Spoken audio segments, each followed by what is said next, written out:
Welcome to Kenton's videos. Enjoy the video. In this video, I will explain how to play the King's Indian attack step by step. This universal opening is a fantastic choice for players of all levels, offering a solid and flexible setup. You will learn to build a strong position and launch powerful kingside attacks. It is a system that can be employed against nearly any of Black's responses, making it a versatile tool in your chess arsenal. We will cover the fundamental ideas and key moves to get you started. Let's dive into the essential opening moves. You typically start with moves like 1, nf3, 2, g3 and 3, bg2. This creates a solid pawn structure and fianchettos your king's bishop. Next, you will usually play d3 and castle kingside, securing your king and connecting your rooks. This setup is very consistent, allowing you to focus on developing your pieces harmoniously and preparing for your middle game plans.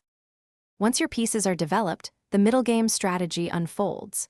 A common plan involves a kingside pawn storm, pushing your f-pawn to f4 and then your e-pawn to e5. This opens lines for your rooks and creates attacking opportunities against the enemy king. Your fianchettoed bishop on g2 becomes a powerful piece, controlling a long diagonal. Coordinate your knights to support the attack, often aiming for squares like e5 or g5. Your opponent will likely try to counter your kingside attack, often with central pawn pushes. It is crucial to maintain flexibility and adapt your plans. If Black tries to open the center, be ready to reinforce your central pawns or trade pieces favorably. Always look for tactical opportunities, such as forks or pins, that arise from your opponent's reactions. Understanding these common responses will help you navigate the game successfully and convert your advantage. Thanks for watching. Consider subscribing if we helped you.